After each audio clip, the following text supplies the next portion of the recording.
तुमच्याकडे काय काय प्रॉब्लेम होते या बागेत? शेत मला फक्त साईजला आणि पिनहोल पण होतं. कळी तर यायची पण गळून जायची. खाली असं अंथरून व्हायचं. हो. आज खाली पाहिलं तर एक तरी आहे का मादी? नाही. आता मी ठरवून इथं उभं राहिलोय असं आहे काही नाही. इथं खाली मादी आहे का?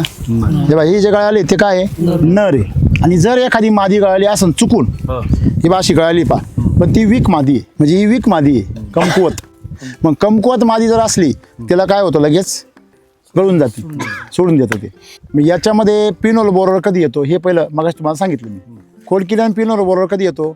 जेव्हा तुम्ही बळच फ्लावरिंग काढता, खोडामध्ये स्टोरेज, तुम्ही त्याला जर उत्तेजक फुलं आणण्यासाठी जर औषधं मारले, ह्या झाडाला जर स्टोरेज नसेल आणि तुम्ही बळच जर खोडातलं स्टोरेज बाहेर फेकलं तर खोडातून पोकळ होतं.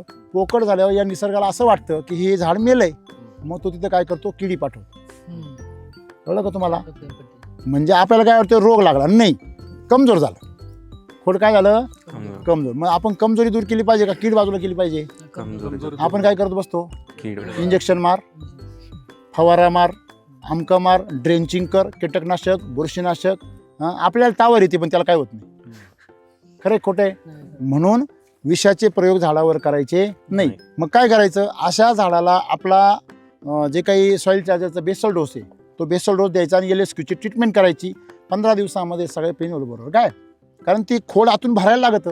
भरायला लागलं का पिनहोल तिथून रिटायर घेतो. तो म्हणतो चला आम्ही दुसऱ्या बागेमध्ये, हे आपलं काही काम आहे की नाही, ड्युटी चेंज करून घेतो. किडीला जर वाव भेटला तर कीड येते, ती बी या निसर्गाच्या आदेशाने येते. कळलं का?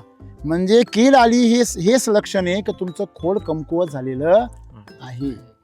मग तुम्ही किडीला मारू नका, त्या झाडा खोडाला मजबूत करा. आलं लक्षामध्ये?